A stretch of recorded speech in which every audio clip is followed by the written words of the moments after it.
सभी शिक्षक साथियों को नमस्कार।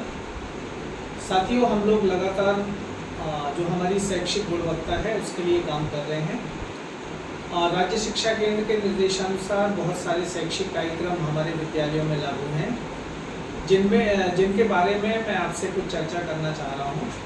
आज जब सुबह में एक स्कूल में गया, जो स्कूल FLN पद्धति से हमारे बच्चों को सिखा रहा है, तो मैंने देखा कि वहाँ पर एक FLN का जो विद्यालय है वो बहुत अच्छे से संचालित है। वहाँ पर मैंने देखा कि टीचर जो हैं वो शिक्षक संदर्शिका, पाठ्य पुस्तक और अभ्यास पुस्तिका तीनों का बहुत बेहतरीन ढंग से संयोजन करके और बच्चों के साथ टीचिंग लर्निंग की जो प्रक्रियाएं हैं उनको संपादित कर रहे हैं। मैंने जब बच्चों का टेस्ट किया तो बच्चे अच्छे से सीख भी रहे हैं, जिसके वीडियोज़ मैं आपको भेजूँगा।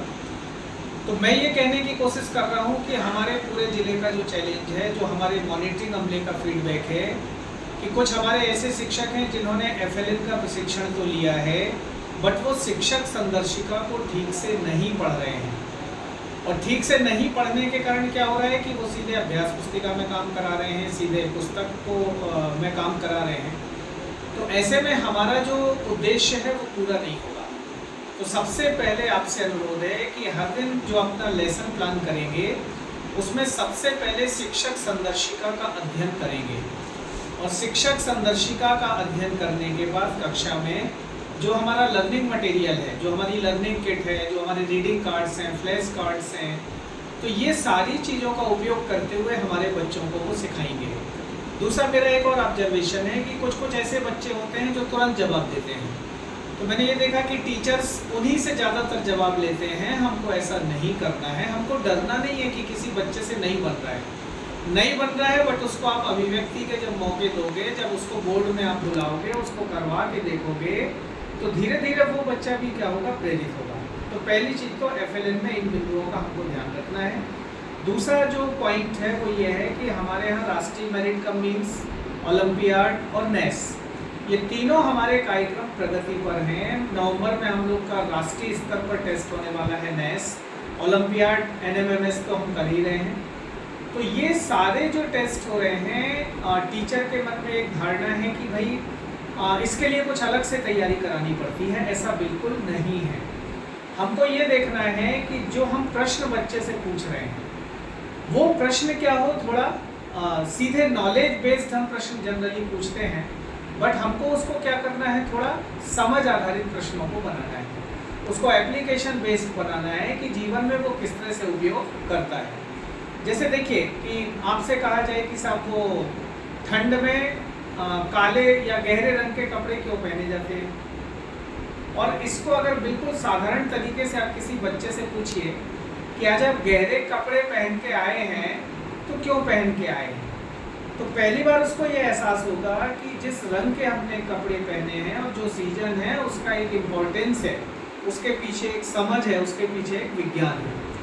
तो इसको हमको देखना पड़ेगा कि NES में जितने भी हमारे लर्निंग आउटकम हैं, तो उस लर्निंग आउटकम के आधार पर हम क्या करें, प्रश्नों का निर्माण करें, समझ आधारित प्रश्नों का निर्माण करें और बच्चों से पूछें। जैसे एक स्कूल में मेरे को बड़ा अच्छा लगा कि वो एक प्रश्न पर चर्चा कर रहे थे। तो उन्होंने ऐसा नहीं किया कि बच्चों को केवल एक प्रश्न में 4 विकल्प दिए थे तो उन्होंने उसका सही उत्तर बता दिया। वो प्रत्येक विकल्प पर बातचीत कर रहे थे कि कोई अगर विकल्प सही है तो सही क्यों है, और अगर गलत है तो गलत क्यों है। मतलब उसके पीछे एक रीजनिंग एटीट्यूड है। तो रीजनिंग एटीट्यूड के साथ बच्चों को यदि हम तैयारी कराते हैं, हर लर्निंग आउटकम की तैयारी कराते हैं, तो आप देखिएगा कि हमारे बच्चे बहुत अच्छा परफॉर्म करेंगे, चाहे वो NMMS हो, चाहे ओलंपियाड हो, और चाहे NES हो, और चाहे आपका नॉर्मल जो कोर्स हम लोग पढ़ाते हैं। तो NES या ओलंपियाड या नवोदय, इन सबकी जो तैयारियां हैं, बेसिकली उसमें जो सीखने सिखाने की प्रक्रिया है वो तर्क आधारित है, वो रीजनिंग आधारित है। और अगर हम बच्चों को इस प्रक्रिया से अपने कोर्स को पढ़ाते हैं तो हमारा कोर्स पूरा होने के साथ साथ इन सारे शैक्षिक कार्यक्रमों की तैयारी हो जाएगी। तो ऐसी उम्मीद है कि हमारे शिक्षक इस भावना को समझेंगे। और दूसरा क्या होता है कि एक बॉडी लैंग्वेज पर भी मैं बातचीत करना चाह रहा हूँ। हमारे बहुत सारे टीचर्स हैं जिनका जो बॉडी लैंग्वेज है वो शायद उस तरह से नहीं है, वो बहुत खुश नहीं दिखते हैं कक्षाओं में। तो अगर हम खुश नहीं दिखेंगे तो हमारे बच्चे कैसे खुश होकर पढ़ाई करेंगे।